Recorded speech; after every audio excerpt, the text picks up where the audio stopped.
The Days of Peleg, Citizens of Heaven, Book 2. Part 3. Chapter 10, The Big Reveal. Onamai, Delmar and Enoch filed into the Medicis' dwelling and waited for their chance to speak with Methuselah alone. "This may take a while," said Onamai, content to watch the girl work to put the room back in order. Delmar shrugged. Enoch paced around the room, avoiding contact with his son and Tifera. "It's good to be back home." He paused directly in front of Methuselah and gazed deeply into his son's eyes. "Are you sure they can't hear or see me?" Methuselah made a fire, then started mending the broken door. "Not at all, unless you reveal yourself. Oh, and don't move any objects around while they are looking. Humans can't see us. However, they can see inanimate objects move mysteriously by themselves," said Onamai, chuckling. "It's not good to startle them."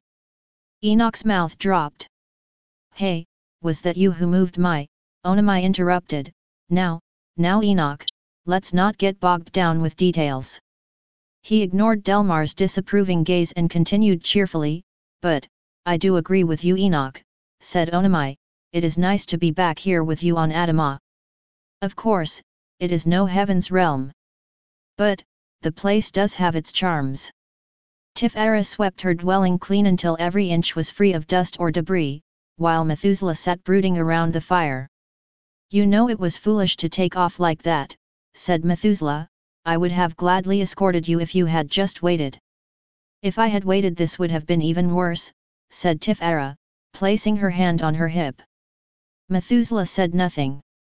"Enoch, the girl Tifera makes really good ketu," said Onamai. "Do you like ketu?" "Like it," said Enoch. "It is one of the things I miss most about Adama. I would give anything for a cup right now." "Good," said Onamai, "I'll get her to make some." "Onamai," said Delmar, "remember you can't interfere like that." "I am not interfering," Onamai replied, "I am merely assisting our charge with a very simple request. We were told to make sure Enoch has everything he needs to complete his task, and I am sure he really needs a cup of ketu." Onamai focused his thoughts towards the Tifera. "Actually, more like an extra pitcher of ketu would be better. You know, I should make a couple of pots of ketu before we leave." "Would you like some?" said Tifera.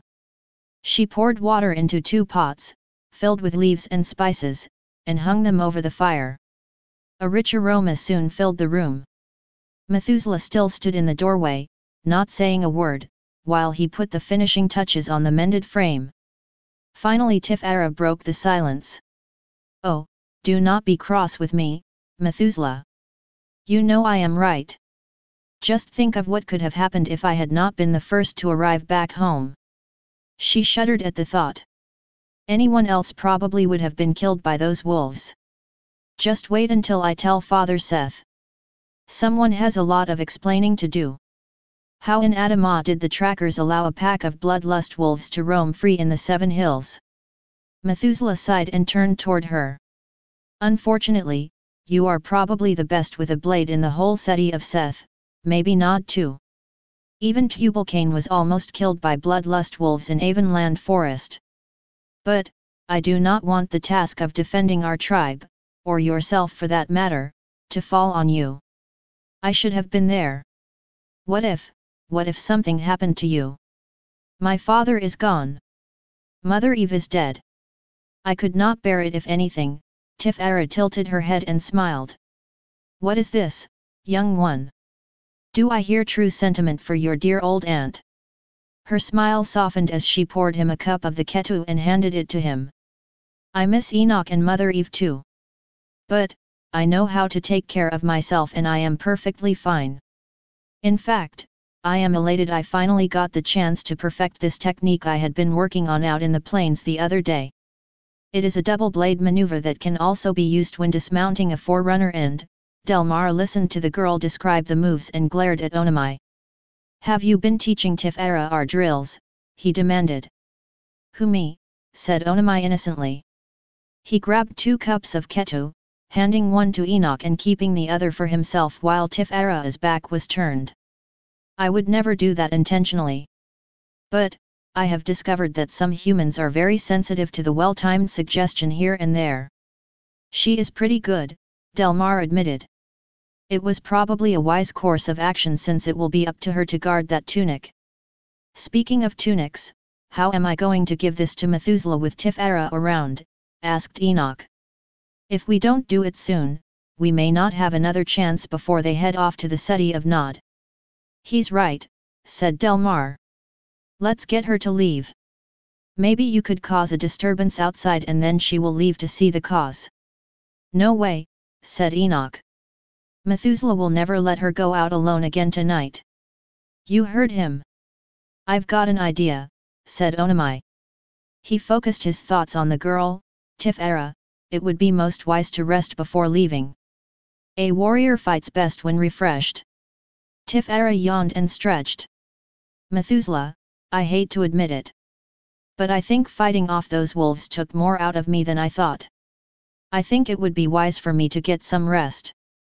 She settled down by the fire. I will just take a quick nap before Sun's birth. Enoch and Delmar stared at each other dumbfounded. How did you do that? Enoch exclaimed. Tifera never takes naps. She collapses, and only after she can't fight off sleep any longer. Onamai sat down by the fire too and began humming a melody. Oh, I guess I just have a way with people sometimes. I understand how she thinks. Too bad you are not a son of Adam, said Enoch. Methuselah's time, location Sheol, Adamah, first dimension. What? The great leader fumed as he slapped the lesser and sent him sprawling across the room. I leave you pitiful beasts for just a moment to consort with the powers in second heaven, and I return to utter nonsense. Where is the garment? I have need of it now. He snatched up the lesser by the neck and held him high in the air. Hades, I should send him to the pit this instance, don't you think?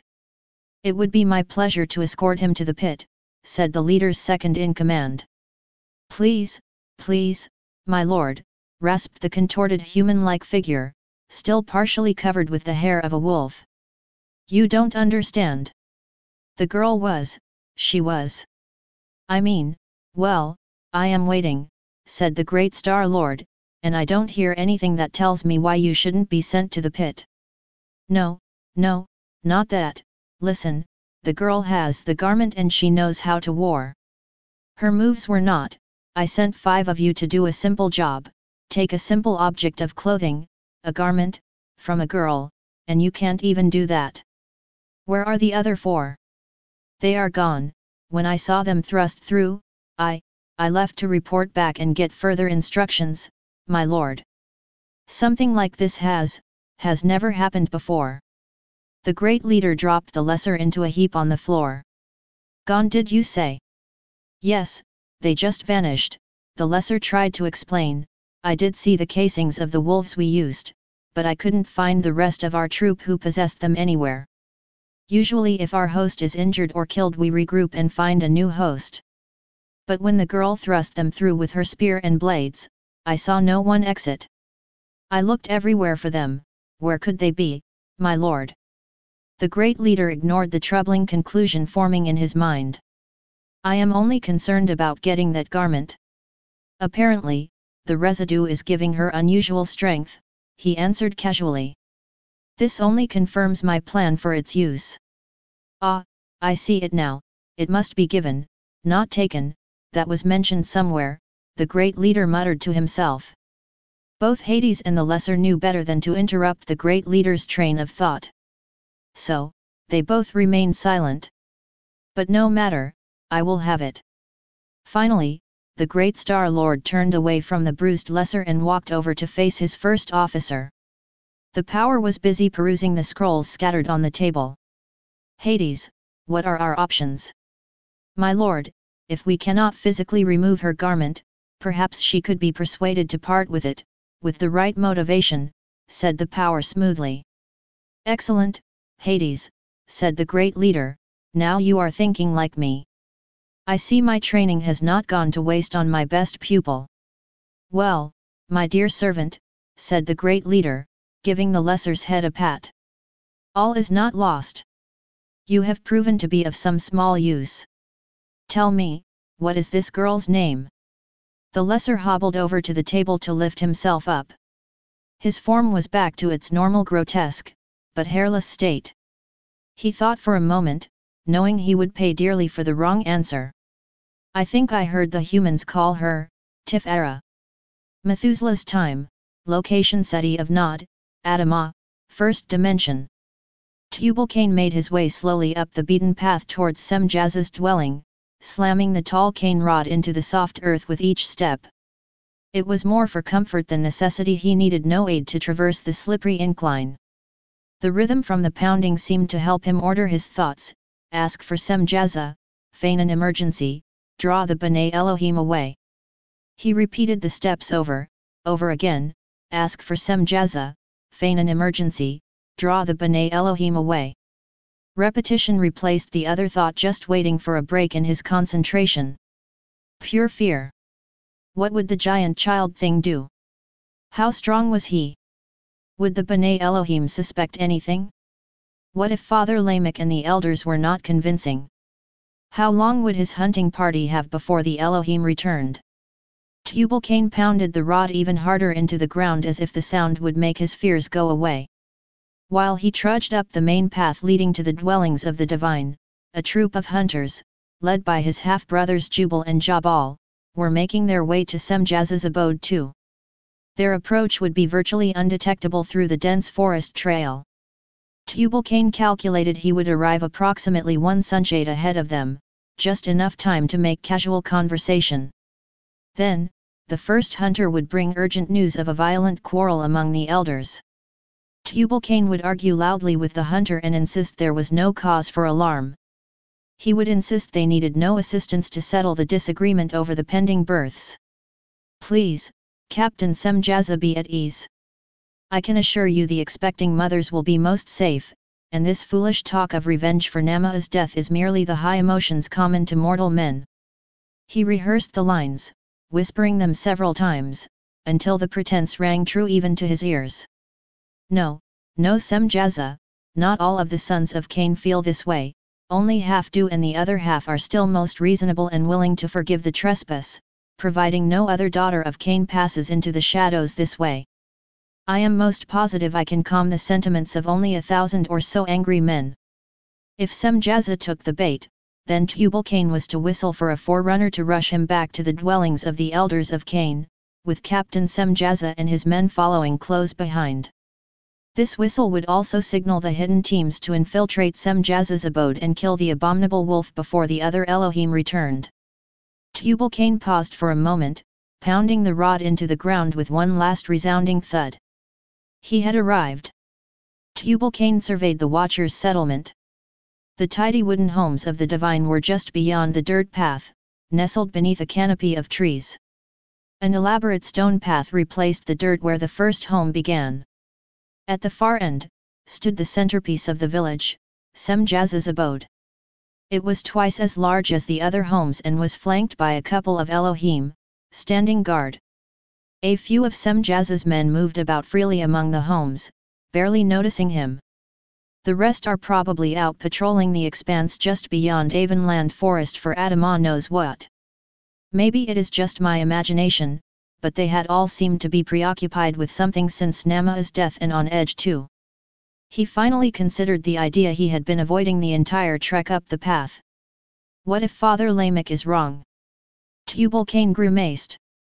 The plan sounded so simple and sure when spoken by his father. What if Captain Semjaza won't leave, then what? Tubal-Cain pounded his rod again into the dirt, and pushed the thought back down.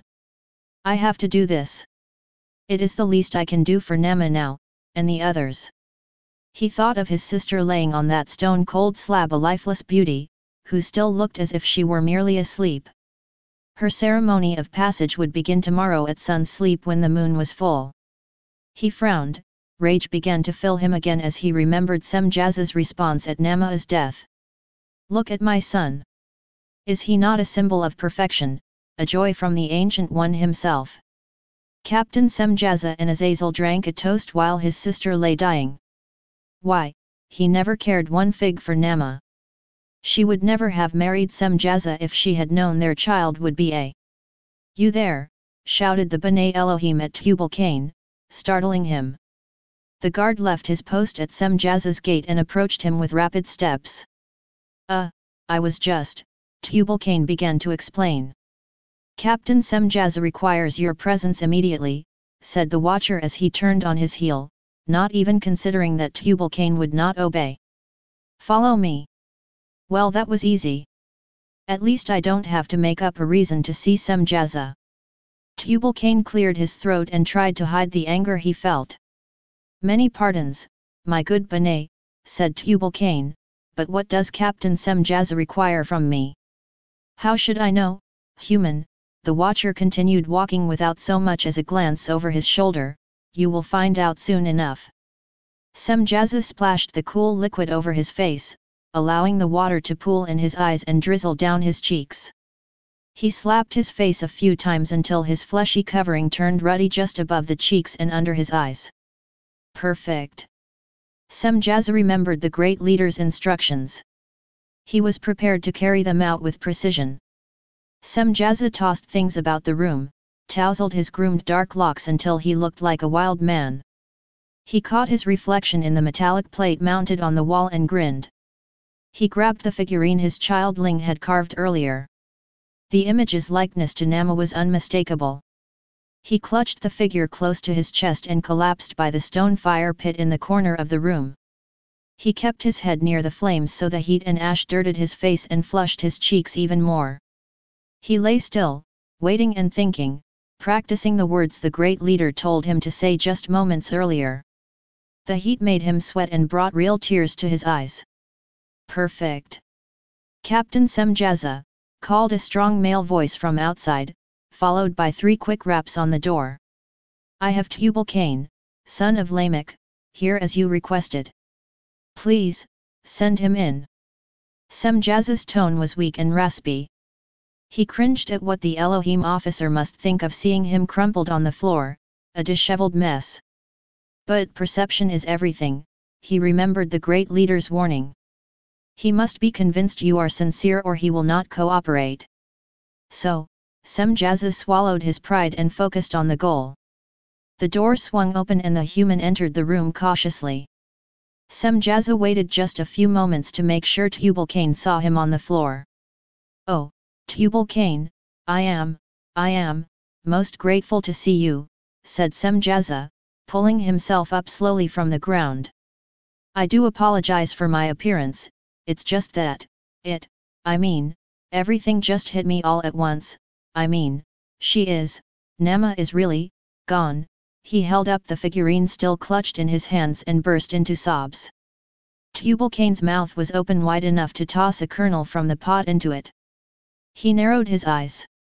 For a moment Tubal-Cain said nothing. He was too stunned to respond. Instead he gripped his rod tightly, assessing the usually elegant, in-command captain, looking anything but that. Finally, he cleared his throat. Tubal-Cain took a few steps toward the Elohim. He noticed the figurine in Semjaza's hand for the first time. "What is that?" he asked. "Oh, it is just a token of my..." Semjaza grabbed a cloth from his cloak and dabbed at his eyes. "Pardon me, I just needed to do something with my hands," said Semjaza quietly.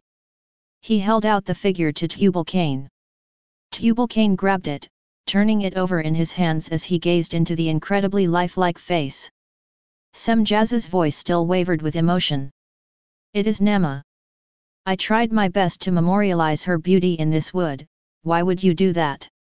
Tubal-Cain asked abruptly. "You never truly cared for my sister and all you have offered is broken promises to my family and my tribe." Semjaza looked hurt and shocked all at once. He began slowly. No, Tubal-Cain, nothing could be further from the truth. "Why, ever since I was assigned to observe the sons of Adamah, I have only had the utmost respect for your people. Have you so soon forgotten how we came to your aid in Avonland Forest when the wolves attacked you and you almost perished?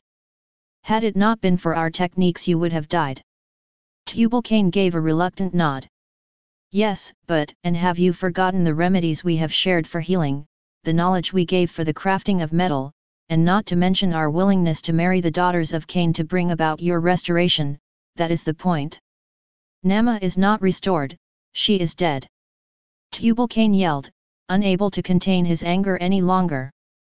And all you have done is rejoice over your childling, even though bearing him cost Nama her life. What is next?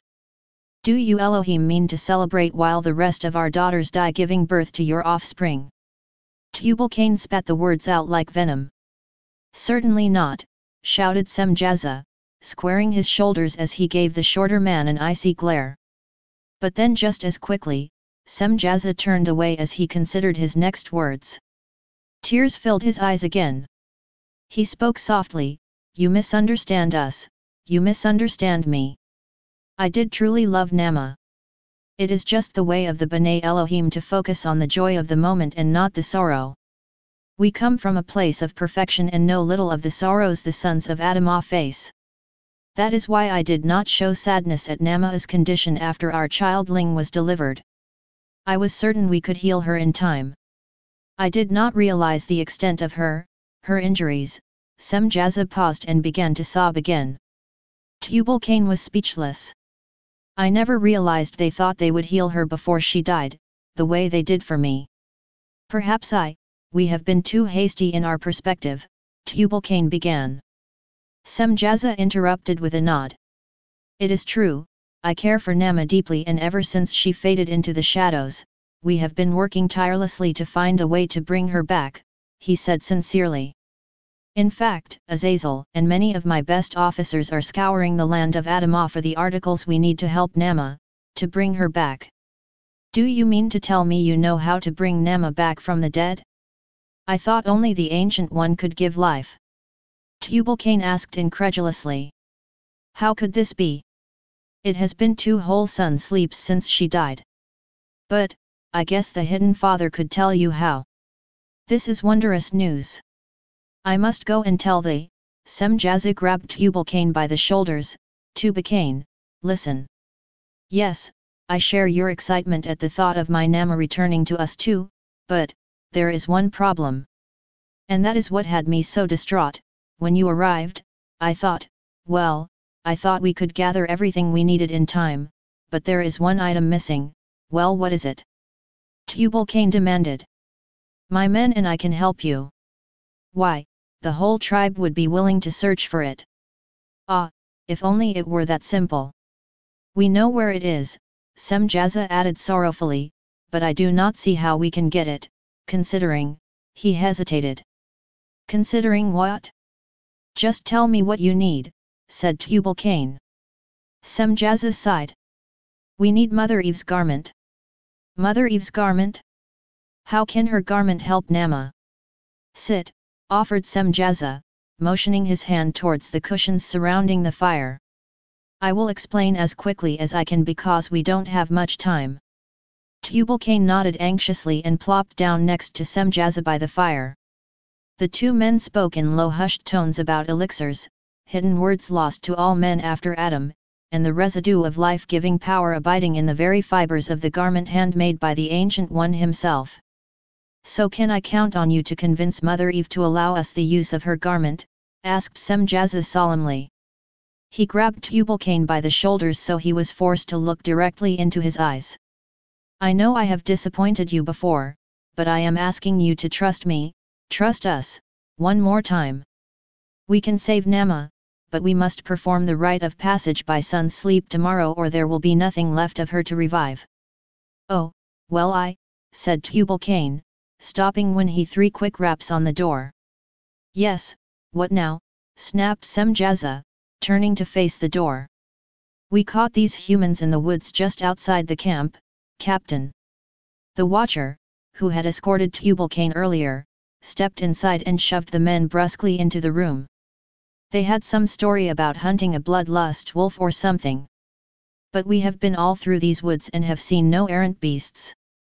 Trust me, we would know because we hunt night and day just to get raw flesh for the child.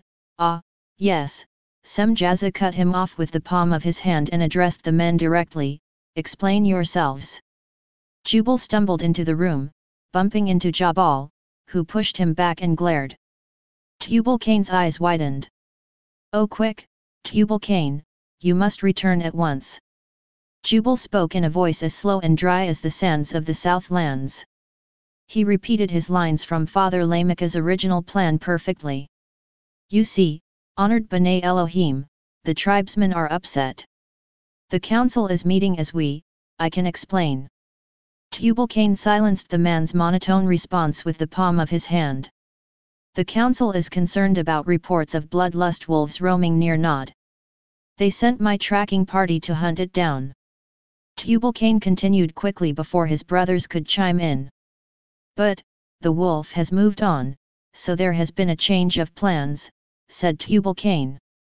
He stared intently at his brothers as if he could relay the importance of their obedience with one look. Jubal squinted, looked confused, and mouthed, "What?" Tubal-Cain responded by glaring even harder and said, "Please return to the seat of elders at El Teva. Let Father Lamech know there has been a new development." Jabal and Jubal stared blankly at Tubal-Cain. "But Father Lamech will not," Jabal began. "Enough," barked Tubal-Cain, sounding more like Lamech than he knew.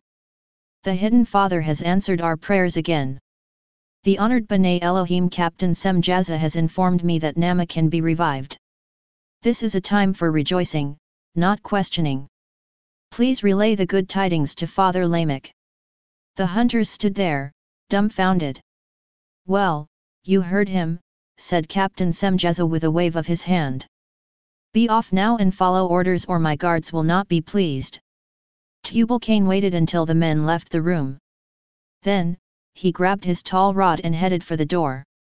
"I must leave at once for the city of Seth," he said, bowing in farewell to Semjaza, "and when I return, all will be well." Semjaza returned Tubal-Cain's hopeful smile with one of his own. Perfect. Chapter 11 Tricks and Traps. "What?" yelled Father Lamech, slamming the door behind him. Every elder at the seat of council cringed. Every line on Lamech's aged face bulged as he confronted the unfortunate party. "I sent that fool out to do a simple errand and how does he repay me?" Tubal-Cain's hunters didn't bother to answer the question. They knew no answer would please the headstrong patriarch. Jubal, now the leader in Tubal-Cain's absence, looked down at his father's feet. "With foolishness that is how," said Lamech, pounding his fist on the table. The trays bounced, sending the contents sprawling. "I must admit, I am surprised at you, Jubal. How could you let your brother ruin our mission?" Father Lamech didn't wait for an answer, instead he ranted non-stop until even the elders at the seat of council wilted under the insults of his foul tongue. May we be dismissed now, Father Lamech?" asked Jubal politely. He hummed a little tune as if he had not heard a word of the public dressing down. "Why, of course you may," replied Lamech. He shook his head in disbelief at his youngest son's complete lack of concern. "This be no place for weak-willed, dim-dims who cannot find the courage to avenge our honor," yelled Lamech, raising his fist to strike. "That is enough, father," said Jabal. He instinctively placed his hand on the dagger strapped to his waist and moved between Jubal and his father. "You accuse us, but this is Tubal-Cain's fault and yours. You were the one too weak-willed to do it yourself." The rest of the exhausted troop looked as if their bravado was returning too. Every hunter placed his hand on his weapon, ready for a confrontation. "Please pardon our excitement, honored ones," soothed Father Cain, finally standing up to move between the elder and his sons. "This unexpected news is concerning." He paused to glare at the younger elder Lamech. "But we, of the council, do appreciate your service. Please allow us to discuss this, without interruption," he said as he gestured towards the door. Immediately a Sabassi appeared to open it. "Please be refreshed now from your journey," said Cain. "The Sabassi will take you to your meal and give you the pledge promised for your efforts." Father Cain waited until the door closed and continued calmly. "Let us not jump to conclusions. Perhaps Tubal-Cain chose wisdom. We were not present to know one way or the other," said Cain. He did not want to needlessly slander his namesake, Tubal-Cain.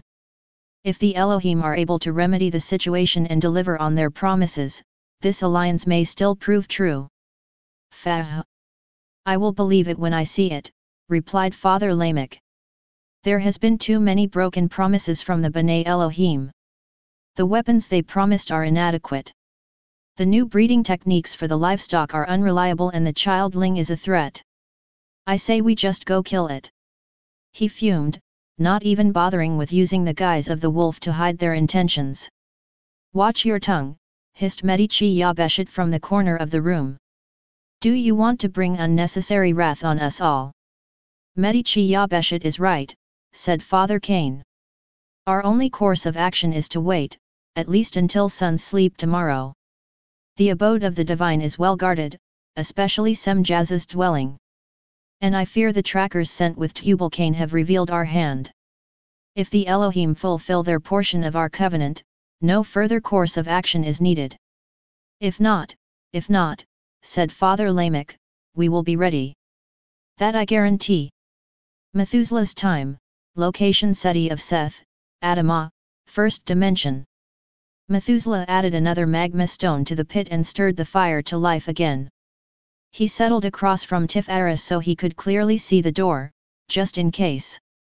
He settled down to watch until first light. He felt his eyelids drooping. He shook himself, sat up straighter and stared into the flames. The smoke seemed to swirl and thicken into a figure of a man right before his eyes. He rubbed them. I must be more tired than I realized, he chuckled to himself. I am seeing things. Methuselah, said a voice in low tones. Methuselah frowned and shook his head. His eyelids fluttered and he grunted, then fell asleep. Methuselah, the voice called again a little louder. That is not how it is done, said Onamai emphatically. Always start off like this, behold. Tif-Ara woke with a start. She sat straight up and looked around the room. Did you hear that noise? She asked. Methuselah did not respond. Are you sleeping, Methuselah? She asked. What? He sat up a little straighter. No, of course not. He grabbed the metal rod and jabbed at the fire. I could have sworn I just heard a voice, said Tif-Ara. I did not hear anything, said Methuselah. He walked over to the door, opened it and looked around. There is nothing. You must have been dreaming, he said, shutting the door. Go back to sleep. I will wake you at first light and we will leave for Nod. Tif-Ara looked doubtful, but was too tired to argue. Fine, but no more sleeping. She laid her head back on the cushion and fell asleep almost instantly. Now, let's try this again, said Delmar, this time, without waking the girl. And just how do you propose we do that? Asked Onamai. Her senses seemed to be heightened. Delmar explained, show him how to release brilliance, Onamai. Then say something peaceful like, fear not. Onamai exclaimed. Yes, but not so loudly, said Delmar. Enoch, after you release your brilliance just very calmly say, fear not, Methuselah. What? Enoch said. I have no idea how to release brilliance. It's easy, answered Onamai, just think releasing thoughts. Enoch looked even more confused. Okay, I see we are going to have to start from level 1, said Onamai. He began to speak very slowly. Just, imagine, that, Onamai, he is not stupid, said Delmar, he is just beginning to learn about dimensionality, remember. Oh, yes right, said Onamai with an apologetic smile. So, just focus on your strongest memory of Methuselah, release that thought and boom, no. No booming, said Delmar, we are aiming for a nice, gentle release of golden light that fills the room, not a knock him off his forerunner and blind him kind of light. Would one of you please just show me how to do this? Asked Enoch. He furrowed his brow. I have been focusing and nothing is happening. We are running out of time. I do see what you mean, said Onamai, noticing the lack of aura surrounding Enoch. Delmar, help him, said Onamai absently. He was busy examining the contents of Tifara's pack. Ooh, she has a new blade. Delmar sighed.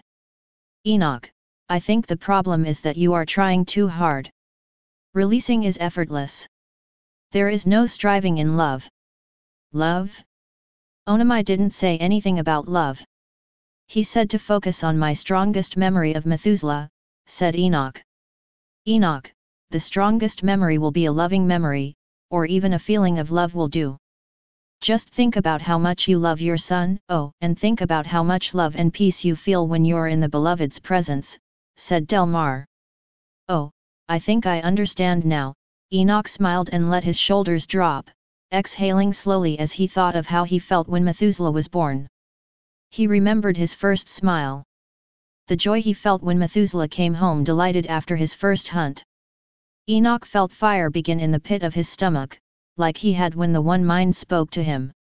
It burned stronger, spreading throughout his frame. There you go, said Onamai excitedly. You just pierced the veil. Tremendous, golden light filled the room and along with it a sense of peace. Now, say it, whispered Delmar excitedly, poking him in his side. Methuselah was wide awake, staring at the light-filled room. He put his hand over his eyes to shade them. His eyes grew round. His jaw dropped. He looked as if he would. Fear not, said Enoch, imitating the way the beloved spoke. He took one step towards his son. The action, he noticed, released more of himself. He knew the outline of his form was visible now. Father? Asked Methuselah. A smile began to form, then broaden into a wide grin. Father! It is you! Methuselah jumped up to embrace him. He stopped dead in his tracks when he saw two other bright lights appear suddenly at his father's side. These lights turned into tall men whose aura blinded him until he fell back in a fright. Methuselah shielded his eyes once more, but strained to see his father. Father, you are back. I knew you would return. He stopped when he felt something warm and weighty land on his shoulders. It immobilized him for a moment. Methuselah wanted to reach back and touch it. But the tingling sensation pressing into him kept him still. The pressure felt like the strongest of winds, but it only blew on him, or rather through him. He sat that way for a while, under the weight of it. Finally, he glanced over at Tifara. She stirred a little, and mumbled something about a blade. Methuselah laughed to himself. At least she was normal. Talking about weapons, even in her sleep. Then as suddenly as it came, it left. The pressure was gone. What was that? Was I dreaming? I must have been dreaming. Methuselah stood up and stretched. The dream felt so real. He reached to take off his cloak and mumbled, "It is warm in here. The fire must have burned all night." He turned around to put out the flames. The pit was full of ash. There was no fire. Then he noticed it. Familiar sleeves hung loosely around his outstretched arms. Letters and symbols were embroidered into the hem of the garment. Adam's tunic, he gasped as he pulled the garment away from his chest. Methuselah swung around the room, searching. No one was there. The dream, Father Enoch, it was real, he whispered. So it is final then. Methuselah dropped his head. I have the bearer's garment and the scrolls. Now he knew his father would not return. He did not even speak with me, he left me, again. Methuselah, a quiet voice said. Methuselah spun around searching again. Father, he whispered. Methuselah. This time the voice seemed to come from inside his head. But, it was not his voice, nor Enoch's. The pit of his stomach burned with fire. Yes, he answered the voice, feeling heat spread throughout his frame. Read the scroll. He will be fine, said Delmar. Do not worry. I do wish we could travel with him to Nod, said Enoch. So do I, said Onamai. I bet there will be a confrontation and I can't wait to see Tif-Ara use that double back blade maneuver. Captain Onamai of the Alpha Company, said Delmar, have you been teaching Tif-Ara the positions? Of course not, said Onamai. How could you even suggest such a thing? I would never do that. He gave Delmar a pat on the head. But if some humans are sensitive to multidimensional dream waves, there isn't anything I can do about that. Delmar frowned. The sooner we return Enoch to Heaven's realm and you to your new post, the better, said Delmar. Then he softened his expression, when he noticed Enoch's forlorn gaze. You will feel better when you return to the upper dimensions where the beloved's perspective prevails, explained Delmar. You have completed your mission. You obeyed, even though you wanted to say more, to do more, you obeyed. Now you can rest. Yep, said Onamai, it's just good OLE Code Ethics 101. Every act of obedience brings peace. That is principle number 1. If every act of obedience brings peace, said Enoch. What does a little disobedience bring? Methuselah's time, location Avonland near City of Nod, Adama, first dimension. Methuselah and Tif-Ara descended the last incline on the far reaches of the 7 hills. Methuselah shifted uncomfortably on his forerunner, still getting used to the weight of the bearer's garment underneath his own cloak. He yelled back over his shoulder. Not much further now, said Methuselah. It was almost sun's peak. They had made excellent time, due to a few shortcuts Tif-Ara had suggested. That path through winding rock put us ahead almost one sun shade.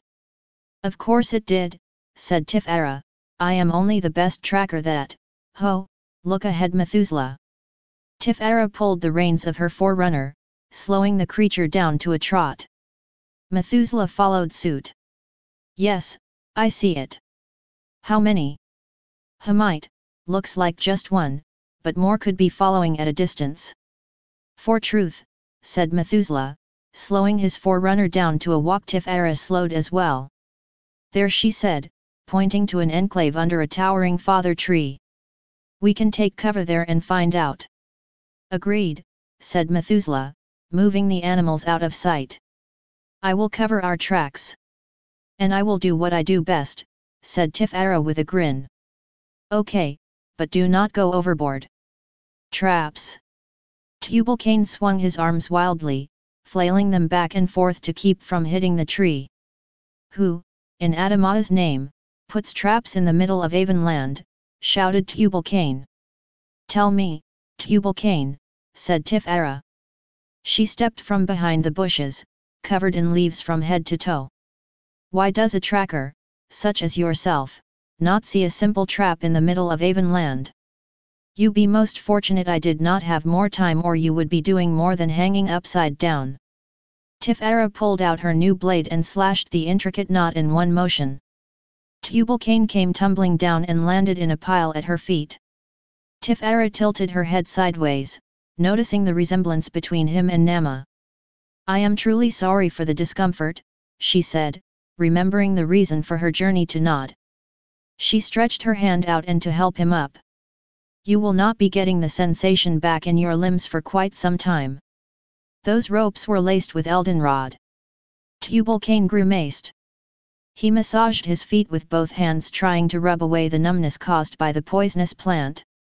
For truth, I am sorry, she said. I was on my way to pay my respects to your sister, Nama. In spite of the differences between our clans, we were close. Tif-Ara noticed for the first time, his disheveled appearance and lack of preparation. Where was his tracker's pack with his supplies and gear? All he had with him was a tall rod. Why are you out this way? She eyed him suspiciously. Should you not be with your people preparing for the rite of passing? That is the reason for my haste, Tif-Ara said. Tubal-Cain. There may not be a rite of passing. If I hurry, and I get what I am searching for, there may just be, well, a celebration. Chapter 12: The Fallen and the Sleeping Beauty. Outside time, location Department of Progressions, Heaven's Realm, 3rd Dimension. Enoch slumped into his chair, waiting for the beloved's perspective to take effect. He sighed. He still felt a little longing. The beloved entered the room. A rush of warm light filled the space. He bent down to stare into Enoch's eyes. He smiled at the human's slumping shoulders. So Enoch, I see that you have learned the first principle. Yes, my lord, said Enoch as he stood upright. Somehow the understanding he saw in the beloved's eyes took the longing away. The first principle is, every act of obedience brings peace. Good, the beloved nodded his approval. Master that, and you are already one step closer to visiting the seventh dimension. Enoch brightened visibly at that news. Did they tell you the second principle? Asked the beloved. Enoch looked blank. Without faith you cannot enter God's rest, Enoch.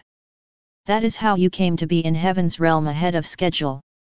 You mean you knew I was coming all along and let me enter in advance? Asked Enoch. In a manner of speaking, yes. We knew it was possible, and extremely likely. But, you had to make the decision to obey, said the beloved. You passed the test back in the garden of God.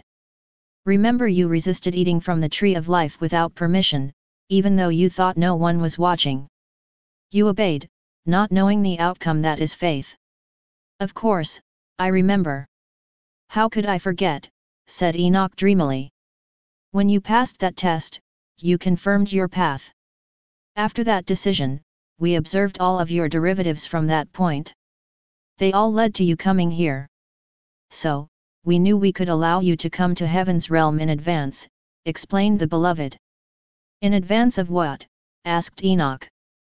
If I came in advance, will there be others who qualify too? The beloved smiled and put a hand up. That's a topic for another time. More light flowed from him. Enoch forgot about all the problems on Adamah and even the question he wanted to ask next. He was very relaxed now. Enoch smiled, enjoying the waves of radiant light flowing from the beloved. The light made him want to laugh. He giggled. Enoch, do you trust me? Yes, Lord, said Enoch, laughing even harder. The one mind is working, always bringing the will of the Ancient One to pass. There is no need to worry, said the beloved. Oh, I see, said Enoch, with a big smile. He spun around in his chair. I really love this chair. The chair spun around and around, doing multiple rotations. Yes, Enoch, said the beloved, laughing at heaven's latest little addition. He stopped the spinning chair with his foot. Now, let's begin, he said as he touched the pane. I-1704 came to life. I want to show you something. Is that Nama? Enoch sat up and leaned towards the panel. His eyes grew large. He pointed towards the scene and almost toppled his chair in the process. What happened? What are those things around her? Why, slow down, Enoch, said the beloved patiently. Those things are fallen ones. Oh, for truth, I remember now, Enoch shook his head. In heaven's realm, his frightening encounter with the creatures who attacked him in Avonland Forest seemed a distant memory. The fear they invoked there was laughable now. Their grotesque features were so pathetic and miserable, he almost felt sorry for them. But then he remembered their cruel words, the vicious blows, and he recoiled from the pain illuminated before him. The beloved put his hand on Enoch's shoulder, calming him. There is no fear here. They cannot harm you now. But what are they? Asked Enoch. They are creatures under the control of the Fallen One, answered the beloved. You mean they are watchers? Enoch exclaimed. No, said the beloved.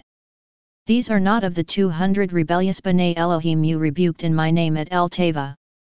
Those betrayers still remain in the city of Nod, causing much distortion among the sons of Adam. These lesser beings, said the beloved, enlarging the view on I-1704 with a wave of his hand, were creatures under the control of that Satan and his furious ones on Adamah in ages past, whose fate is now eternally sealed with theirs. They are fallen and bound to the soil of Adamah. Others are furious ones of low rank who Satan restrains to the soil to control them. The images projected were so close, Enoch could see every detail on their distorted features as they swarmed around the stone table on which Nama laid. She was completely unaware of their ghastly presence. Enoch recoiled again. The beloved enlarged the scope with another swipe. Enoch watched as the B'nai Elohim Captain Semjaza and Azazel filed into the room and stood over Nama's still figure. When they entered, the lessers shrank back into the corners. "What about them?" asked Enoch, pointing to the rebellious watchers. "Are they bound to Adamah too?" "Not yet. One day they will be cast down. As of now, some of these star lords with the rank of power may still roam as far as the second dimension, until their appeal is heard, but no higher," replied the beloved. He snapped his fingers. "Listen." Enoch could hear Azazel talking. "Well, where is it?" asked Azazel. "Do you have it yet? We are running out of time and you know how. Don't worry, the garment is within our reach. I sent Tubal-Cain. He is motivated and will secure it for us." "Brilliant. I will begin the preparations for the ritual to bring her back, but Nama is dead." Enoch interrupted. "What do they mean by bring her back?" "For truth, even now the Sabasi are preparing for her rite of passing." "Enoch, I am the light of life," said the beloved, diminishing the sound from I-1704 with another snap of his finger. "A spark of my light remains in that one." "She looks very dead," said Enoch, as he peered at Nama closely. "The girl is not dead yet, merely sleeping," said the beloved. "We shall allow her progression to continue for now.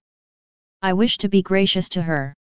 Methuselah's time, location plains of Avonland, Adamah, first dimension.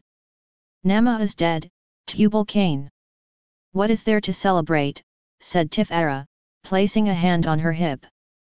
"And what would you be looking for, all alone? Where are your men? What sort of trap is this?" she demanded.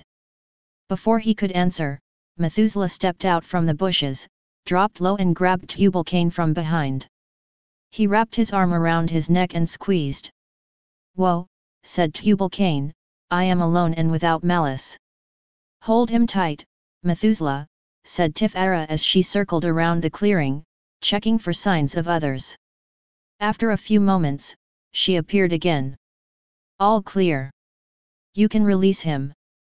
"Talk," said Methuselah, firmly. Tubal-Cain gasped for breath and massaged his throat and now sluggish legs. The Eldenrod was starting to work its way up his limbs. "But if you be telling lies," said Tif'ara, pointing towards the trees. "Up you go. And I have plenty more Eldenrod where that came from." "Be at peace," said Tubal-Cain.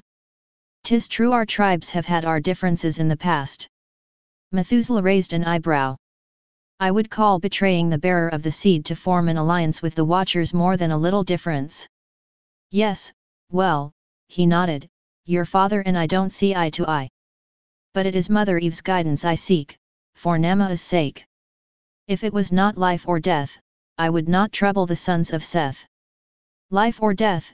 asked Tif'ara. "Cannot your precious Watchers aid you? I thought they could heal and had the power of the Ancient One flowing through their veins." Tubal-Cain pressed his lips together and paused before answering. He looked Tif'ara up and down. "Yes, well, they do, that is, they can heal, but more serious injuries like Nama's require what?" asked Tif'ara. "What are you staring at?" Methuselah observed quietly. His father, Enoch, taught him you could learn a lot more by listening than speaking. He leaned forward and almost doubled over. The burning in the pit of his belly was back again. "Well," said Tif'ara. "I am waiting, or are you going to tell me it is my beauty that has you dumbfounded?" Methuselah grinned. He almost forgot about the burning.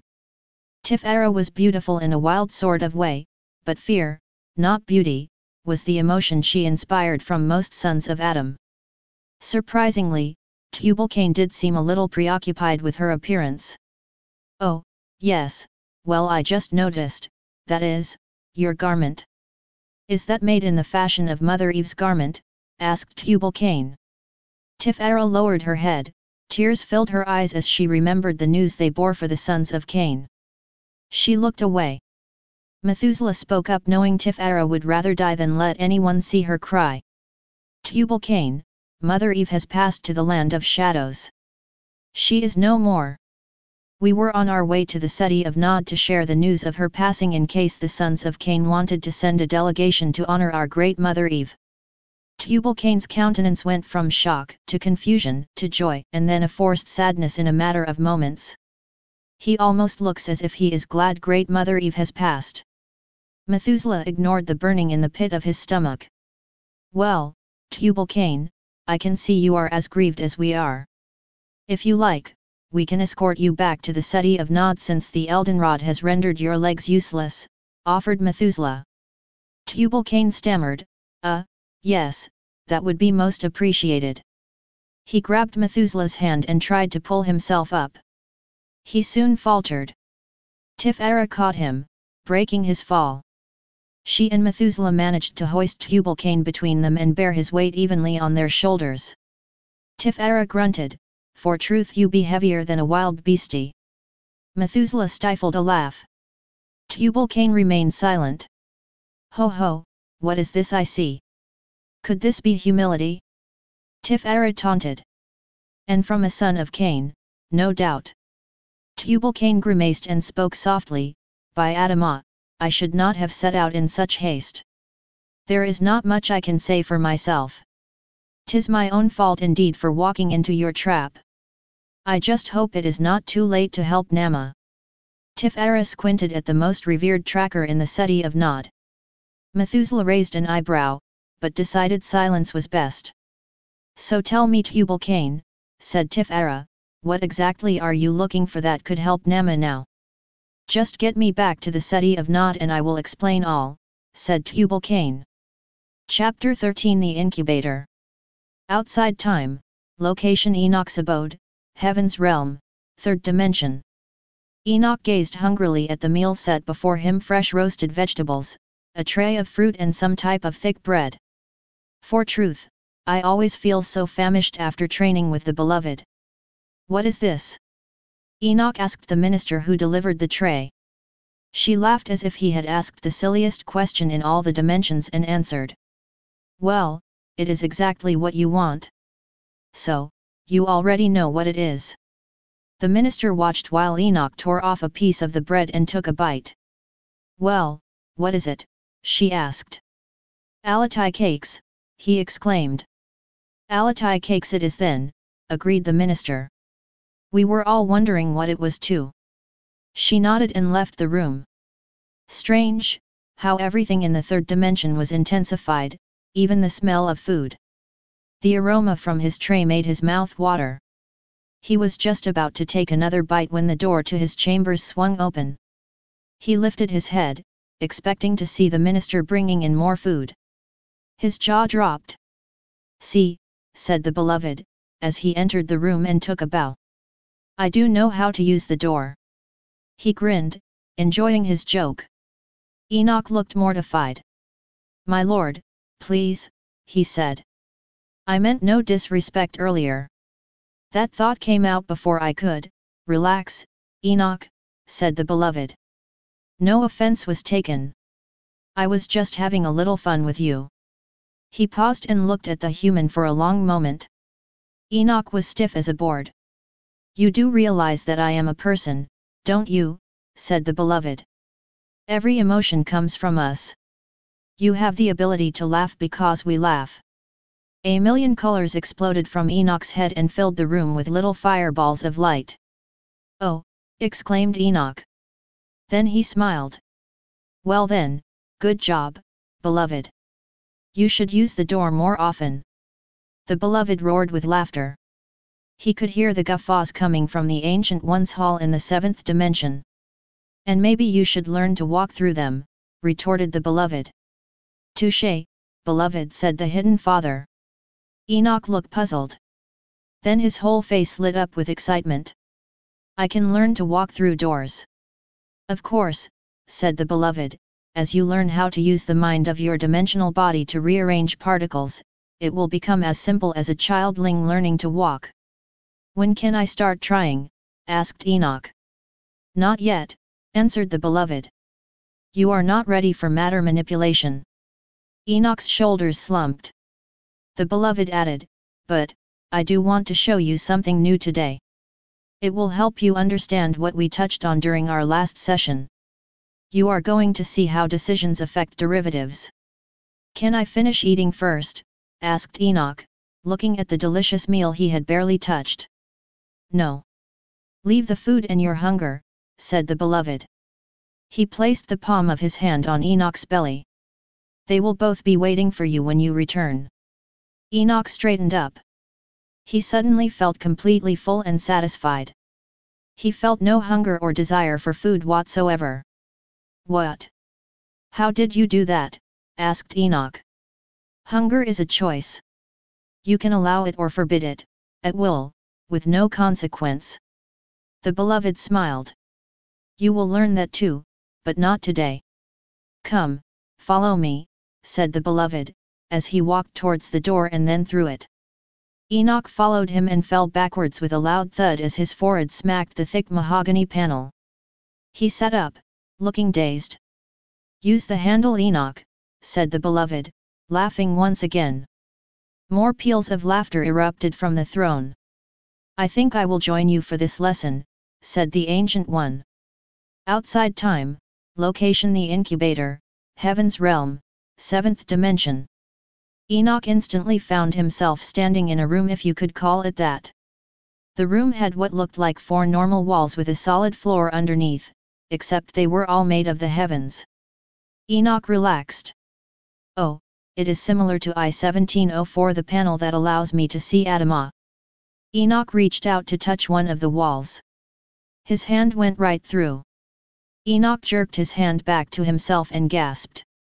That was no panel. What is this place? Welcome, Enoch, said the voice. Enoch fell flat on his face. The voice was full of lightning, thunder and wind. Enoch tried to look up, but couldn't. The light was too fierce and the wind was too strong. It blew through him, leaving him painfully exposed. Suddenly, the light became kind. Like the dawn rises gently to the full light of noonday, this light did the opposite. It diminished from immeasurable brilliance to something warm and tender you could bask in. Out stepped the beloved. My father has decided to join us today, he said simply. Come. At that word, Enoch was on his feet and standing before 2 beings of the purest light. This is my father, said the beloved. Enoch looked towards the one who stood engulfed in a cloud of light. His knees buckled and he collapsed, weeping uncontrollably as fire consumed him. Then as quickly as it began, it stopped. He felt something like a cool blanket wrap itself around him. The moment he looked up, he was standing again, peering into the light of the Ancient One. Enoch could not see his face because of the cloud. But, at least he felt strong and sure. You are wearing my robe, said the beloved. So you may stand in the presence of the Father, unconsumed. Enoch held out his arms and looked down at the pure, white robe covering him. This is the most beautiful garment I have ever seen. He could not find the words to describe its quality. I thank you, said Enoch, bowing again. Now, is this not superior to Adam's garment? Asked the beloved. Yes, for truth, it is. Enoch nodded his head quickly. My father's desire is that all sons of Adam wear this garment one day, explained the beloved. And that is why you are before us today, said a third voice, in the incubator. Enoch spun around. Who said that? He asked. He looked behind the beloved and towards the hidden father, searching for the sound. I have heard that voice before. Yes, my son, answered the voice, you and I are well acquainted. Enoch, said the one, this is my spirit, whom you call the One Mind. Oh, exclaimed Enoch. He bowed until he was prostrate again.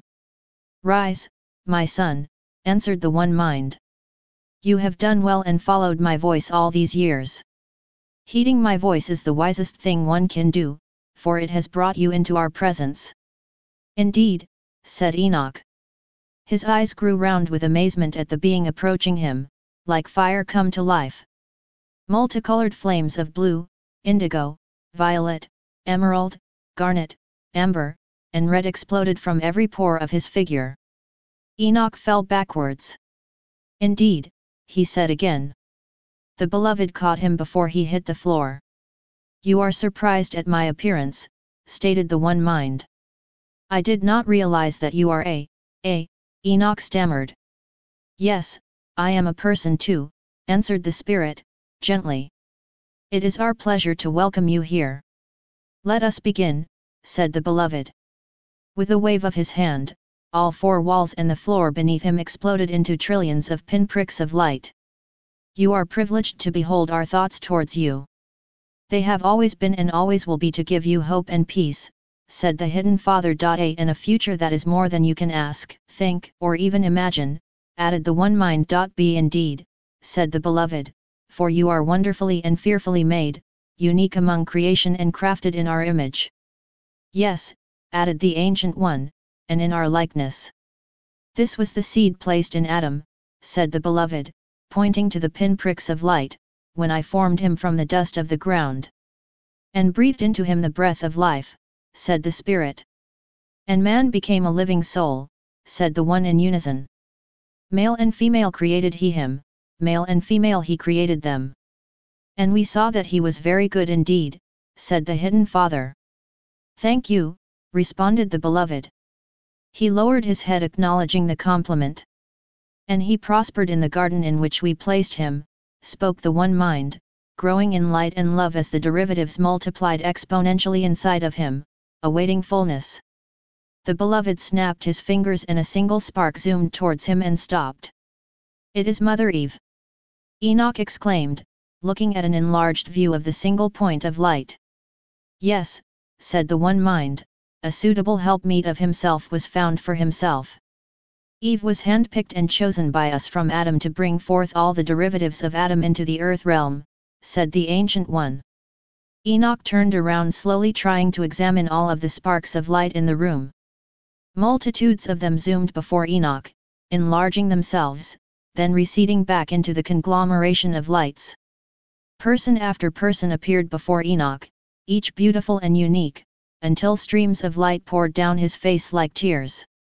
He was dazed by their beauty and the instant knowing of who each was. Enoch fell to his knees in awe.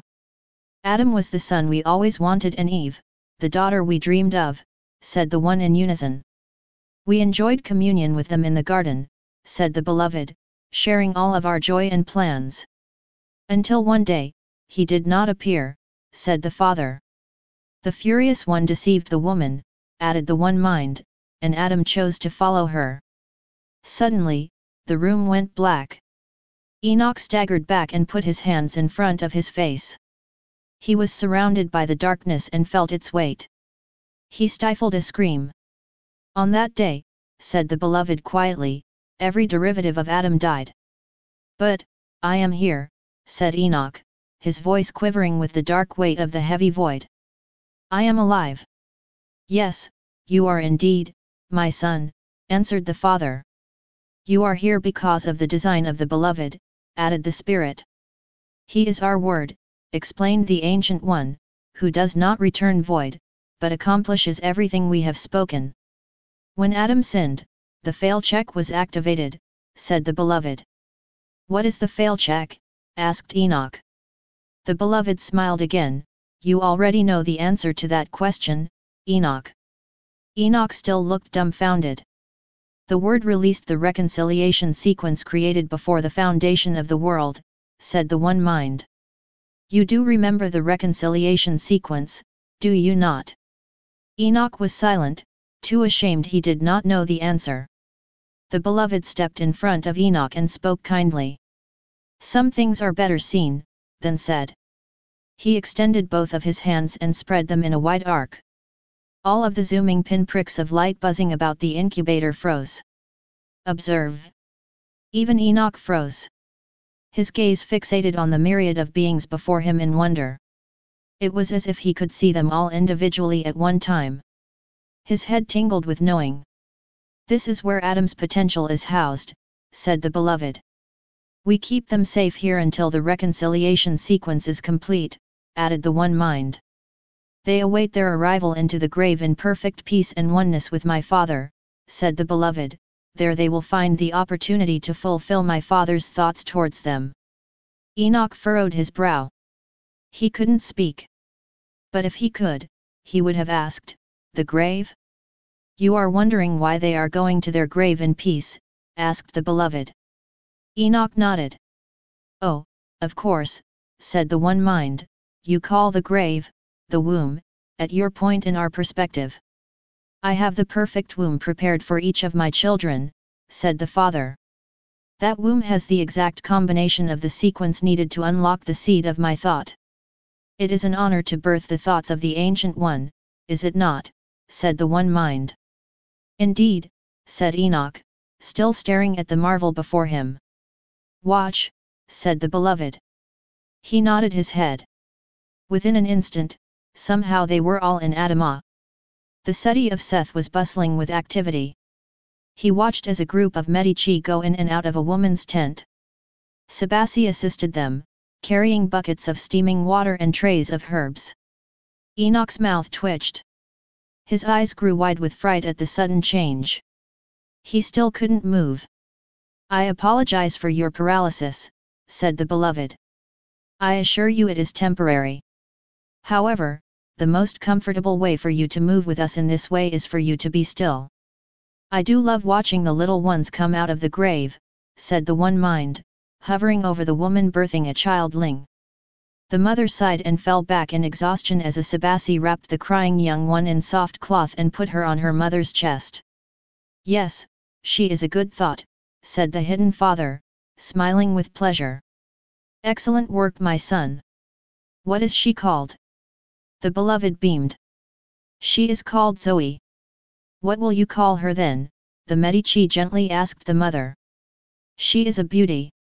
The mother cuddled the child close and thought for a moment. She looked at her husband, who hovered over the baby and smiled. "She is called Zoe." "A beautiful name, for truth," said her husband, "for she is life indeed." "Now," said the beloved, stretching out his hands once more. With that word they were either back in the incubator, or Adamah faded from the incubator. Enoch could not tell. It seemed as if they hadn't moved, but rather everything around them came forward or back. "Now we see Zoe here," the beloved continued. "This derivative of my father can now be tracked on I-1704. The panel just appeared in the room as he spoke. She has transitioned from the incubator through the grave and on to purpose 1208. She is progressing nicely right on track for maturity in the reconciliation."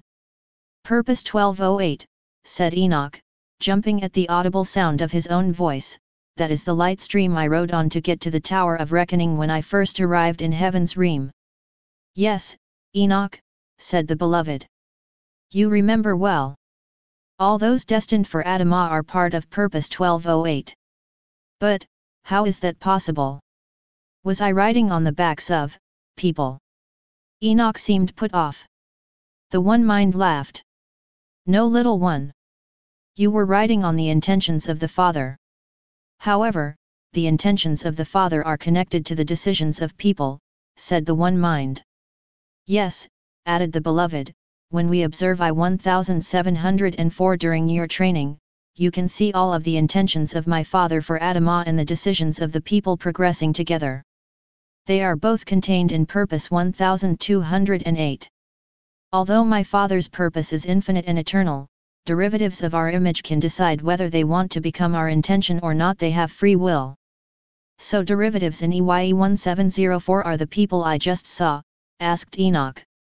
"Yes," answered the beloved, "but derivatives can also be outcomes because people create outcomes."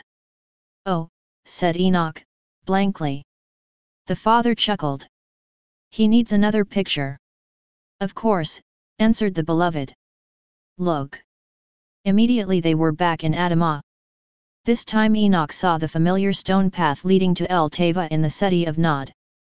He saw Tubal-Cain's brothers Jubal and Jabal speaking with Father Lamech as they walked up the path. "He is in quite the mood," exclaimed Enoch, noting Father Lamech's rage. The beloved snapped his fingers. Father Lamech's angry voice spilled into the space. "Listen! This is foolishness," shouted Lamech. "I will not tolerate more lies from these B'nai Elohim. They have made promises before, where is the proof?" "B'nai Elohim Semjaza sent word for the clan to all meet at El Teva," said Jubal, carrying his stringed instrument. "He said to prepare music worthy of a celebration." "Fah!" said Father Lamech. He slammed his rod against the stones as he walked. "We will prepare our weapons and end this betrayal. Jabal, send word to the elders. I want every son of Cain armed and at the ready." Jabal hesitated, but took off in dash when he saw dozens of Semjaza's officers form a circle around the gathering place at El Teva. In the center of the circle, lay Nama's still figure on the stone table. Flowers and offerings of food surrounded her body. Enoch saw more than flowers and food. Hundreds of fallen ones darted back and forth, snickering over Nama and harassing the humans, who were unaware of their presence. "Would it not help if the people could see them?" asked Enoch. "If they could see the fallen, they would know to fight." "Wherever the fallen are present," answered the one mind, "there are corrupt thoughts and evil imaginations. That is what the offspring of Adam must fight." "Well said," agreed the beloved. "When a son or daughter of Adam resists these thoughts, the fallen will flee." "Look," said Enoch. He leaned forward and almost fell on his face. The floor of the incubator, or was it Adamah, seemed to come towards him. "It is Methuselah and Tifera, they are both wearing the garments. Why are they carrying Tubal-Cain? Was he attacked again?" asked Enoch. The one all laughed. "Well, at least they have help," said Enoch. He watched Onamai and Delmar appear next to Methuselah and Tifera as they carried Tubal-Cain towards El Teva. "They will put an end to this." "Listen," said the beloved with a snap of his fingers. Chapter 14 Temptation and Terror. Methuselah's time, location city of Nod, Adamah, first dimension. "I was wrong," said Tifera, grunting. "You be heavy as two wild beasties." "No arguments here," said Methuselah, also bending under the strain of carrying their larger kin. "Do not use so much Eldenrod next time, Tifera." "I do apologize for the trouble," said Tubal-Cain, "not much further. Once we get to the city, I will get someone to help." He stopped when he saw his brother running towards them. Jabal panted as he ran down the path from El Teva. "What have we here?" he asked, almost crashing into Tifera before he stopped himself just in time. Tifera glared. "You can have your brother back now," she said, dropping Tubal-Cain into a heap at Jabal's feet. Methuselah couldn't help but release Tubal-Cain as well, once Tifera dropped her side. "Tubal-Cain, being carried by a woman," exclaimed Jabal. "I can't wait to tell Father Lamech." "Don't bother," said a rich baritone voice from behind. "I would be more than happy to take this heavy load off your hands." The B'nai Elohim Captain Semjaza sat high on a white forerunner, decked out in the formal attire of the Watchers. Yes, Captain Semjaza, that would be most appreciated," said Tubal-Cain, trying to pull himself up. "And I will be happy to take the other beautiful guest for a ride," said Azazel, slowing his forerunner to a halt behind Captain Semjaza. He too was adorned in his best wear. "That will be entirely unnecessary," said Methuselah firmly. He stepped between Tifera and the other B'nai Elohim. "We prefer to walk," said Methuselah. "Yeah, we prefer to walk," said Tifera casually as she snatched a double blade from her pack and held it steady. "We don't ride forerunners with the likes of you." "Beautiful and feisty too," laughed Azazel. "I am intrigued." "Why, you rebellious!" Onamai whipped his weapon out and almost sliced into Azazel, but Delmar blocked Onamai's blade with his own sword. "Did you see the way he was ogling her?" asked Onamai. He ought to be ashamed of himself. Steady now, said Delmar calmly. She is in no danger right now. We don't want to engage if we don't have to. Remember, he can't see us anymore. His senses have been dulled by his corruption. Oh, right, said Onamai. He took a deep breath and put his blade back into its sheath. Besides, aren't you supposed to be guarding Methuselah? Delmar added. Well, Methuselah is guarding Tifera and I am guarding Methuselah, so it just makes sense that I would be involved. Said Delmar. What? Asked Onamai. Nothing, for now, said Delmar. Just remember to keep your emotions in check. Methuselah gave Tifera a warning glance and continued calmly, we were just on our way to honor Nama at her rite of passing when we ran into Tubal-Cain who, got himself caught in a very nasty trap, interrupted Tifera. Which is why we ended up delivering his heavy butt here to you this day. Tubal-Cain promised to take us to see Nama before she is laid to dust. Indeed, said Semjaza, noticing the fine garment covering Tifera. Well, I see you have arrived dressed for the occasion. He gave Tubal-Cain a knowing look. Your garment bears an uncanny resemblance to Mother Eve's mantle. It doesn't just look like Mother Eve's mantle, retorted Tifera, it is her mantle. I see, said Semjaza, quickly hiding his excitement. I was just informed of her passing such an unfortunate series of events. I do offer my deepest sympathies. Do you really now, you watcher, said Tifera. Her voice cut into Semjaza like her best blade. Our Nama has died birthing your childling, Mother Eve is dead and all you care about are clothes. Methuselah walked along silently, refusing to participate in the spat. He continued on the path to El Teva, observing. His gut was on fire. The voice burned within him. Methuselah could see the stone table covered in flowers and gifts at the bottom of El Teva. Many tribesmen, and even some of the elders, were already taking their seats in the arena carved into the hillside. Banners from each generation waved in the breeze. The drums beckoned all kinsmen to come. The rhythm to congregate could be heard for many spans. It would not stop beating until all arrived, and in the middle of all the activity, lay Nama. Tifera gasped and almost broke into a run down the paved steps toward her beautiful cousin, her only friend. Tifera recalled the day she heard Nama's cries from Semjaza's tent. If only I had done more, she mumbled to herself. This never would have happened. Bitterness rose up inside her like bile. She stopped long enough to glance back. Captain Semjaza sat high and pretty on his white forerunner. Someone should make you pay, she spat out. Tifera spun around. In an instant, she had her bow and arrow drawn and ready to aim at Semjaza. I should have done this when I had the chance.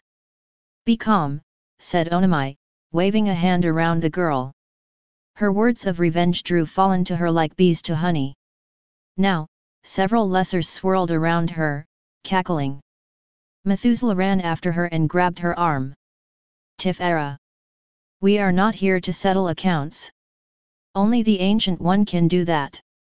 We have come to honor Nama. More bloodshed will not do that, nor will it bring her back to us. Onamai sang a tune.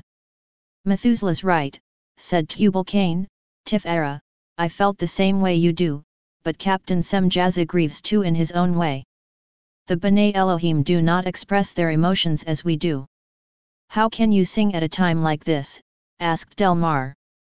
It's time to rally the troops, don't you think?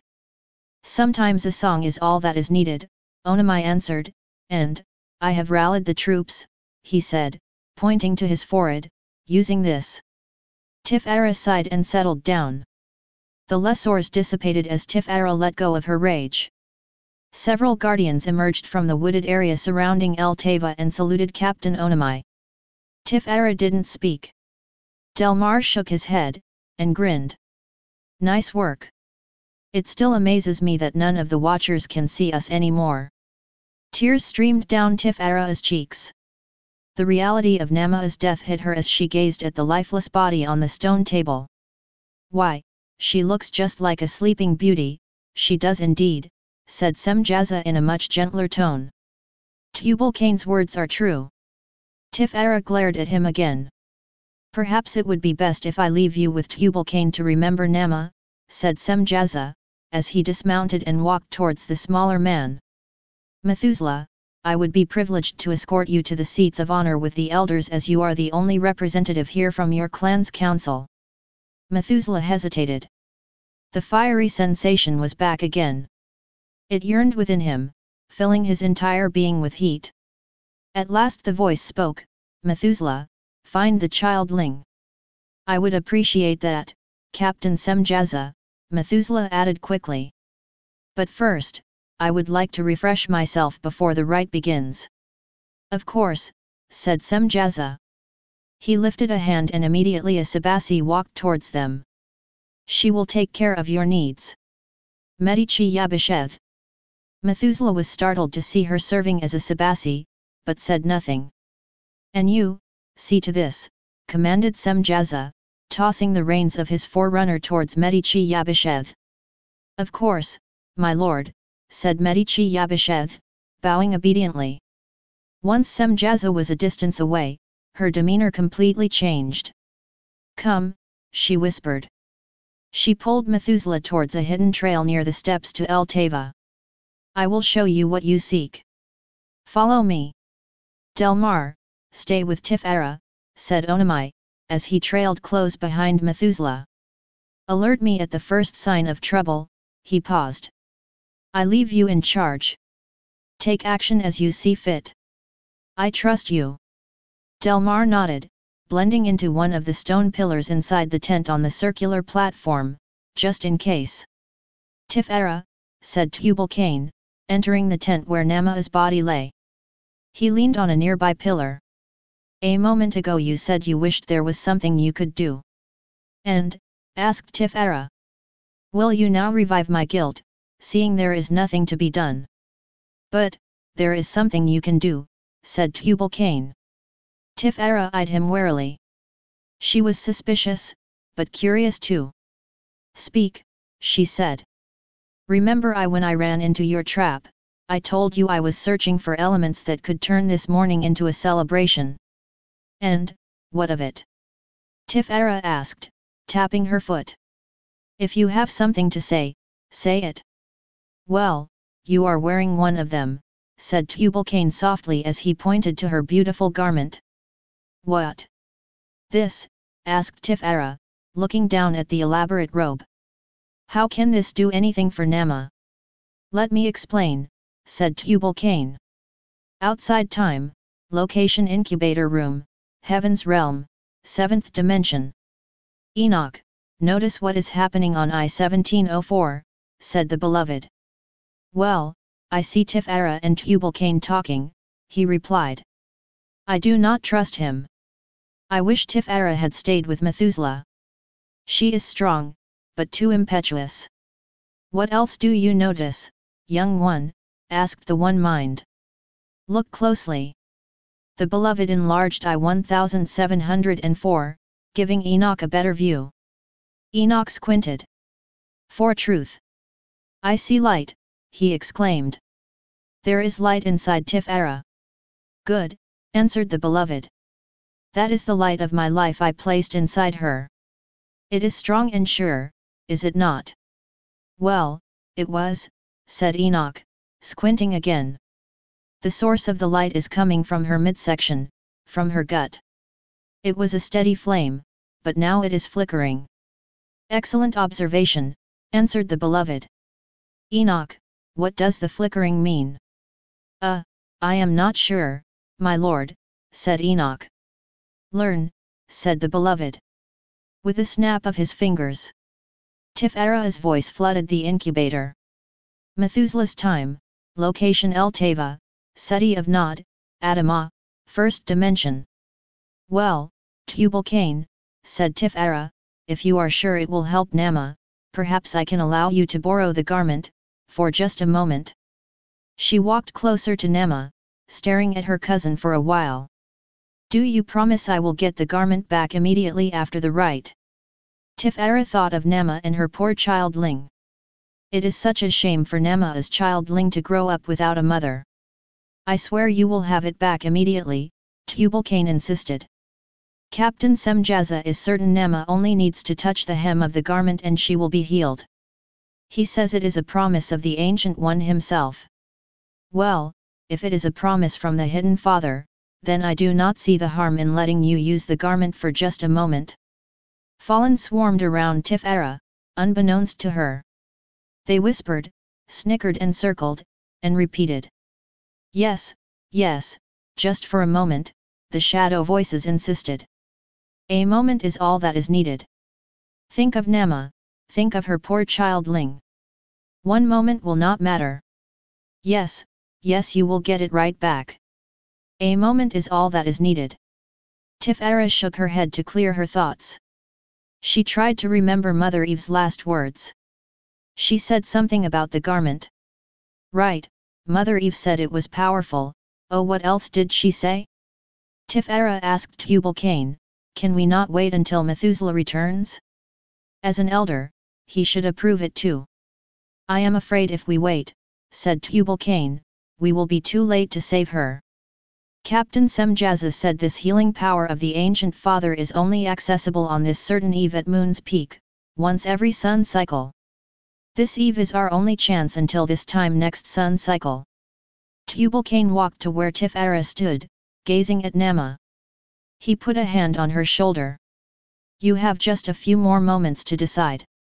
Only you can save her now. Methuselah followed Medici Yabasheth down the path, covering their tracks as he went just like the wise woman requested. Why the secrecy, whispered Methuselah, almost running to stay in step with her. You will see soon enough and you will be glad for our cunning once you do, said Yabasheth. We are almost there.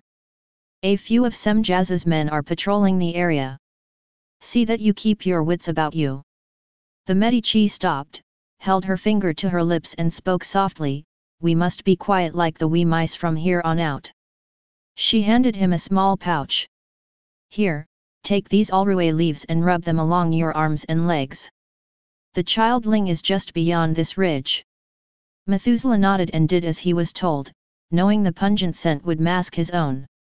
He handed the leaves back to Medici Yabasheth and whispered, how did you know I sought the childling?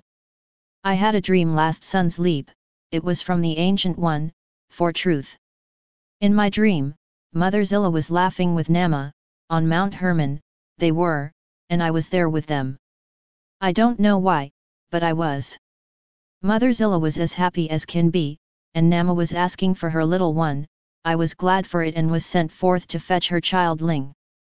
In the dream, I ran as fast as I could back to the city of Nod, but when I got there, she trailed off. Yabasheth dropped down to her hands and knees and motioned for Methuselah to do the same. Together they crawled the rest of the way. She stopped abruptly and held her palm up. But when I got there, said Yabasheth. Her voice shook and was barely audible. Everything was destroyed, the people were, like this. She pulled back a couple of low branches so Methuselah could peer into the opening. Methuselah leaned forward and gazed into the ravine. He jerked backwards, covering his mouth and nose. By the Ancient, he said, almost too loudly. The smell was nearly as gruesome as the sight. His eyes grew wide. He drew a sharp breath and peeked again. Piles and piles of bones were scattered all down the sides of the ravine. Huge piles of refuse were everywhere. Half-dead animals were lying about, moaning in agony, drenched in their own blood. He heard a young voice bellow, more, please, he said. I am still so hungry. The wretched watchers are back, mouthed Medici Yabasheth, as the voices came closer. Do not make a sound. Methuselah looked towards the direction of the sound. Around a cropping of trees, out walked a monstrously huge man with childlike features. The resemblance was unmistakable. He looked just like Nema. Now, young one, you have already eaten so much and you have not even finished what is here before you. You know Captain Semjaza says you must learn to eat like a B'nai Elohim. Won't you wait so I can drain the blood and cook the meat for you, said the watcher. But I like the blood, it tastes better that way, said the boyish voice. Then at least allow me to kill it and store the flesh, replied the B'nai Elohim. But it tastes better when it is alive and wiggling, whined the young one. This cannot be. Methuselah whispered. He has to be at least 12 cubits tall. Methuselah shook his head in disbelief at the horrific scene below. He could only have been birthed a couple of sun sleeps ago, right? 'Tis true, whispered Yabesheth. You see it as I do. It is Nama's offspring. The childling was different almost right from the start, he never stopped feeding. I wanted to tell someone before, but Captain Semjaza threatened me. He made me serve as a sabasi and said he would hurt my daughter Kalal. He said he would make her a common nuda to be used for their pleasure if I said a word to anyone. But I had to, just look at it. The giant child thing picked up a wolf that still had life in it and tore right into it. Blood drooled down his fair cheeks. My real father says I can eat the blood if I want to. Now young one, you must have misunderstood our great leader. That is not the way of the B'nai Elohim, said the watcher, trying reason to coax the great child thing into submission. But I am not Elohim, said the giant child thing. My real father says I am Nephilim, part Elohim and part dirt man. Suddenly another voice joined the conversation. Greetings, my good man, said a beautiful male voice. Let the young lad alone. Captain Semjaza and the dirt girl, Nama, were merely my instruments. The childling is indeed, truly my son. As such, he may do as he pleases. He needs freedom to explore his full potential. After all, do we not have dominion over all the beasts of this world? Of course, my lord. The Elohim who had been speaking bowed low. It is as you say. The way I see it, this world is here for our good pleasure wherever that may lead us. Tell me, have you explored all Adamah has to offer? The Elohim laughed. Of course, my lord. Why, I have my eye on a new beauty even as we speak. Good, good. We shall be fruitful and multiply, said the leader, ribbing the other Elohim in the rib cage. Our seed is magnificent indeed, is he not? The two Elohim paused to stare at the child thing who was carving a shape out of the discarded bones. The child thing held up a figure with an amazing likeness to the great leader, except it had two horns attached to the figure's head. Just look at his stature, his intelligence, and his creativity. I do see what you mean. He took to carving as soon as he did eating. He is crafty, agreed the Elohim. Notice he even has extra digits, making his dexterity greater than that of those five-fingered humans. The sons of dust will submit to our offspring, the leader added. What are they but insignificant monkeys compared to our giant Nephilim? All will cower to the greatness of our firstborn son, and the others, soon to follow, will help him rule this planet on our behalf. You are true to your word, my lord, said the Elohim, who at first seemed disgusted with the child man, but now beamed with pride. What shall he be called? Ah yes, said the leader, as his father, of course, I have the perfect name for him. Well, what is it? Asked the Elohim. A little more patience, Azazel, said his leader. His voice was jubilant. I will reveal his name soon. I must say I am most pleased with you and Captain Semjaza. The garment of Mother Eve has been obtained as requested. All has been made ready for the unveiling. Let us go at once to present the childling and his mother to their subjects. Methuselah and Medici Yabesheth waited for B'nai Elohim Azazel and his leader to leave. Somehow, the giant child thing's real father was able to convince him to obediently follow along. Yabesheth looked around before speaking. Still, she whispered, I did manage to tell Father Lamech and the council. The men are armed and ready. We talked about going to Enoch for help, but you know Father Lamech. He will never admit he and Tubal-Cain made a mistake in trusting the Watchers. But something must be done, the Elohim have taken many of our daughters as wives. The other women will be birthing their childlings any day now. Yabesheth recounted all the details of Nama's delivery, the rapid growth of the childling and how they tried to feed him. She went on and on, but Methuselah did not hear most of it. The fire was back. Methuselah felt the burning within him even stronger than before. It was furious fire. He was furious. The fire consumed him, giving him courage as it flowed through every fiber of his being. Then a thought came to him: use your sling. Methuselah's hand automatically went to the pack on his hip. He dug inside pouch. Good, I still have them. Medici Yabasheth droned on, speaking faster and faster. It is impossible to feed him. He is insatiable. What will happen if the other childlings are born like him? There are at least 200 of our daughters with child, and the Elohim take more wives every day. They do not even bother to consult their fathers or marry them properly anymore. I have been praying to the Ancient One daily, making the supplications the way Father Adam taught, because I didn't know what else to do.